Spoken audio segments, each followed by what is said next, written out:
ঈদ মোবারক। আসসালামু আলাইকুম। সবাই কেমন আছো? আশা করি সবাই ভালো আছো। আলহামদুলিল্লাহ আমি ভালো আছি। আজকের ভিডিওটা আমি চাঁদ রাত থেকে শুরু করছি। তো চাঁদ ওঠার পরে এখানে আমি কিছু পরিমাণ নকশি পিঠা বানিয়েছিলাম। এক ভাবি আমাকে বলছিল চাঁদ রাতে পিঠাটি বানিয়ে দেওয়ার জন্য। দেন সকালে ঘুম থেকে উঠে দেখি পুরো উঠোন জুড়ে অনেক পরিমাণে পাতা পড়ে গিয়েছিল। সেগুলোকে সুন্দর করে পরিষ্কার করে উঠানটা পরিষ্কার করে নিয়েছি। দেন আমি ফ্রেশ হয়ে চলে আসি রান্নাঘরে। এদিক দিয়ে আম্মু প্রথমে অনেকটা শিরা করে নিয়েছি। এই শিরাটা এখন কাটা পিঠা, পাপড়া পিঠা, দেন এইগুলা পিঠা ভেজে দিব। তাই প্রথমে এখানে আমি তেল গরম করে কাটা পিঠা সুন্দর করে ভেজে নিয়ে তেল শিরায় দিয়ে দিয়েছিলাম। আর এইসব পিঠা খেতে কিন্তু আমার অনেক বেশি পছন্দ। পিঠা ভাজা শেষ হলে এখানে সেমাইয়ের জন্য আমি দুধ গরম করে নিচ্ছিলাম। আর এই চুটকি সেমাইটা আমরা অনেক পছন্দ করি, সাথে যদি আবার থাকে নারকেল। সবকিছু মিষ্টি পিঠা খাবো তা কি করে হয়, তাই এখানে ঝাল ঝাল করে মশলা পিঠা বানানো হচ্ছিল। আর মশলা পিঠাটা হাতে বানিয়ে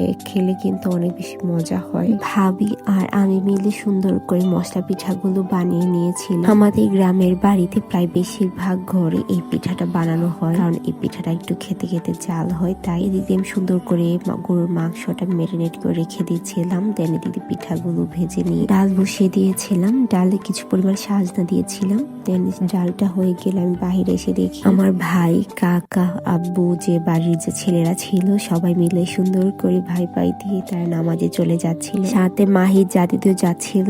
আর 4 বছর পর আমার ছোট ভাই ঈদ করছে এখানে, তো সেও অনেক বেশি খুশি ছিল। আমি চলে আসি রেডি হওয়ার জন্য। তো রুমে এসে আমার সুন্দর করে জামাগুলা রেখে গিয়েছিলাম। তো সেখানে আমি তোমাদের জামাটাও দেখিয়ে দিচ্ছি। দেখো আমার 3টা জামা হয়েছে। আর জামাগুলা কেমন লাগছে কমেন্টে জানিও তো। আর তোমরা কেমন জামা আর কোন কালারের জামা পরেছিলে এটাও একটু জানিয়ে দিও কষ্ট করে। আমাদের এখানে তো ঈদের দিন মোটামুটি বৃষ্টি পড়ছিল, তাই ভাবলাম এত গর্জিয়াস জামাটা না পরে মোটামুটিটা পরি। তো তাই আমি নর্মাল একটা জামাই পরে নিয়েছি। তাও এই জামাটা আমার কাছে অনেক পছন্দের ছিল, কারণ এই জামাটা আমার ছোট বাবুকে গিফট করে। দেন রেডি হয়ে চলে আসি সালামি নেওয়ার জন্য। আর সালামি পেয়ে তো আমি খুব বেশি খুশি হয়ে গিয়েছি। এদিকে জাদিদ কেন জানি একটু রাগ করেছিল। আর মাহিদু মাসাল্লাহ অনেকগুলো টাকা পেয়েছে সালামি করে। দেন সবাই মিলে চলে যায় এক এক ঘরে, কাকাদের ঘরে। দেন সবাই আমাদেরকে পিঠা দিচ্ছিল, খাবার দিচ্ছিল। এখানে আরেক ঘরে চলে আসি। দেন কাকা আমাদেরকে সালামি দিয়েছিল, ভাবি আমাদেরকে পায়েস দিয়েছিল। আর পায়েসটা খেতে কিন্তু অনেক বেশি মজা হয়েছিল।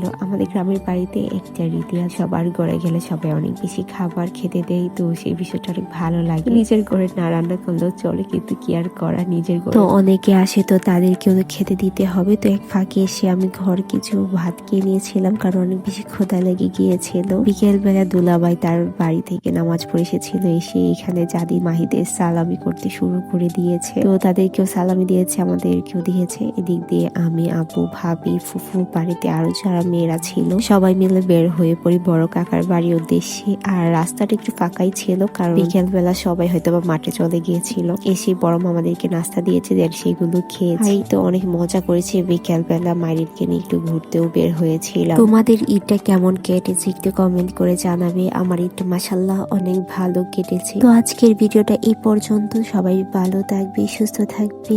আল্লাহ হাফেজ।